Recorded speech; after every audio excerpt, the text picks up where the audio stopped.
will hear about the release of Kilmar Abrego Garcia. I told his wife and his family I would do everything possible to bring him home, and we're going to keep working at this until we're successful. I also hope to have the chance to meet with him, but we'll have a better idea if that works out a little later on. The Supreme Court has instructed the government to facilitate Garcia's return, but both U.S. and Salvadoran authorities have so far refused to comply. Day 2 in the retrial of Harvey Weinstein as jury selection continues at this hour. No jurors have been selected thus far. Yesterday, potential jurors made it clear they could not be fair in judging the former movie mogul. Currently, Weinstein's being housed at Rikers. His legal team filed a petition with the court to move him to Bellevue. A spokesperson for Weinstein says, quote, "It's inexcusable that Harvey Weinstein, who's battling cancer, diabetes, and a host of other serious medical conditions, is being subjected to such neglect and mistreatment under the care of New York City." Developing news now out of the Middle East. Iran confirming the next round of nuclear talks.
I found Mr. Squishy.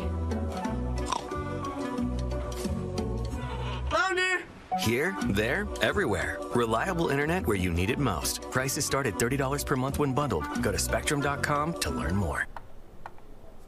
Welcome back. Buying a car, new or used, can be stressful. As with any big purchase, arming yourself with as much info as possible heading into the negotiation is critical. Our guest today, Zach Shefska, helps empower car buyers through his online platform, caredge.com, to make sure everyone gets as much car for their buck as possible. Zach, thanks so much for being with us today. Hey, Steve, really appreciate it. Glad to be here. Of course. All right. So give us the sense of the mood. You deal with car buyers, car dealers, new and used. There's obviously a lot of uncertainty right now with the tariffs. Will they, won't they, et cetera. What's the mood in the car biz as a whole right now? Oh, man, it's a lot of uncertainty. Like you said, consumers are feeling the pinch already. We've seen new car prices already start to tick up just a little bit. The average advertised price for a new car is over $50,000. The last time it was up above $50,000 was December of last year. So we're already seeing a slight uptick in advertised prices. And the used car market is heating up really, really quickly. So on the consumer side, it's a lot of frustration. Like, hey, I can't already afford a vehicle. And now they're getting even more expensive. So that's kind of the consumer mood. On the dealer side, it's actually like a little bit, like when the pandemic started a couple of years ago. The expectation is that there's going to be less inventory, still demand, and it means dealers might be able to make a bit more money, just like they did at the beginning of the pandemic. So it's a lot of uncertainty. No one really knows what's going to happen next, but it seems like those are the dynamics at play, and not great news for consumers in all honesty. Yeah, it's pretty wild. It really has been a 5-year roller coaster. When you date back to the pandemic in 2020 and 2021, there were really no cars available, no new cars available because of the supply chain issues, and that continues to ripple through the market to this day. We've been talking, earlier this week, we spoke about how the fact that there were really not that many new cars 5 years ago means there's not that many low mileage, high quality used cars today, which is sort of leading to all sorts of issues as well. I mean, the average age of a used car getting sold right now is 6.7 years old. So you go to a dealership, the average age of a used car in inventory is 6.7 years old. You might be thinking to yourself, okay, Zach, what does that matter? What do I care?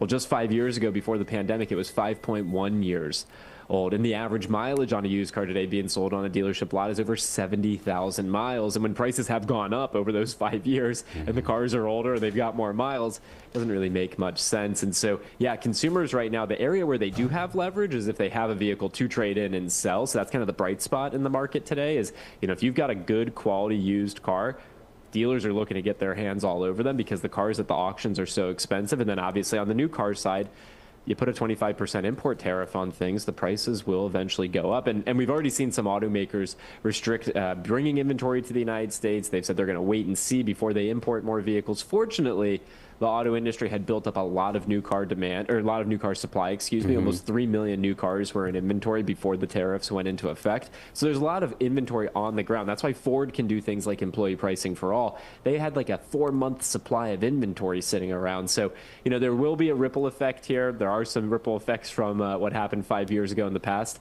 And that U word, uncertainty, continues to be the major theme. Yeah, no doubt about it. And certainly, fundamentally, I do think people are sort of intimidated by buying a car. It's something you probably do once every 5 years, whereas the dealer's doing it every day. They know the ins and outs. That's something you certainly help educate people with. Walk us through the 3 biggest mistakes people need to avoid when they go to buy a car, either new or used. Okay, new or used, and you don't want to make a mistake, keep these 3 things in mind. Do not just walk in there thinking about that monthly payment. You need to absolutely understand what's called the out-the-door price. So you go in and you say, hey, you know what, my budget's $399 a month. The dealer's going to find a way. You might have just signed up for a 96-month auto loan, but the dealer's going to find a way to get you there. So mistake number 1, focusing just on the payment and not on the out-the-door price. Mistake number 2, if you do have that trade-in, all you have to do is use some of these online resources to get cash offers. We have a resource back on our website. You can go to Carvana. You can do whatever you want. Go ahead and make sure you have some leverage on your trade-in if you have a trade-in. And then the final mistake that I would really caution and advise you not to make would be to get pre-approval for financing. That is one of the areas where the dealership makes the most money. And as a consumer, you can come in armed and equipped, get a pre-approval for your financing either through a credit union or your bank. And so that way, when you do finance or purchase your vehicle, you have some leverage there as well when the dealer says, hey, congratulations, we got you approved at 14.99%. You can say, oh, okay, I'll just go with my credit union that has me at 7.99 instead. Those 3 things, you do those 3 things, you're an awfully long way towards getting a good deal. Makes sense to me, yeah. Arm yourself with info at all times, which we can help do with CarEdge.com. Zach Shefska, thanks so much for joining us. We appreciate it. Appreciate you. All right, well, the city's crackdown on illegally obscured license plates begins today.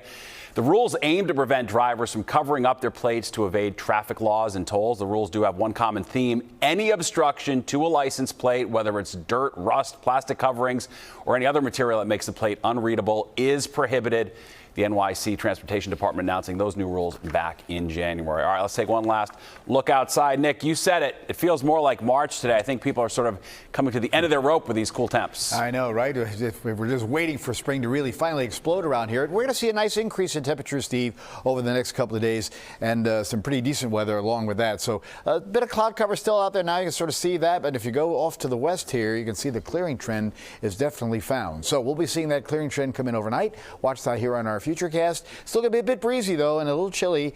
30s for most areas, and upper 30s, about 40 in the city. Tomorrow, beautiful day, sunny, still a bit breezy, but we'll see temperatures respond back to just above 60. 60. And, oh, here comes this warm front. That's moving along. We'll bring some clouds with it on Friday, but that's also going to allow temperatures to warm up even more. Again, 40 in the city tonight as we clear it out. Again, some areas of frost in parts of the area away from town, of course, so keep that in mind as temperatures in those colder spots dip to the low 30s. Sunny, breezy at times tomorrow. 61, average high 62. So, we're back in the ball game. A lot of clouds come in Friday, 64. Look at Saturday, 79. Clouds give way to sun. And on Sunday, not bad. Again, Easter Sunday should be on that's similar. The next day over, 73 on Sunday. Monday, 63. Showers may come in Monday night into Tuesday morning, and then we'll be drying out in time for Wednesday. Steve? Nice. You bumped up the weekend temps. We will take that for sure after this, no doubt. All right. Thanks, Nick. That does it for your news block right now. I'm Steve Lacey. Thanks for joining us. Tune in to the 5 o'clock news on Fox 5 and right here on Fox Local all day for the news as it develops. We'll see you back here tomorrow.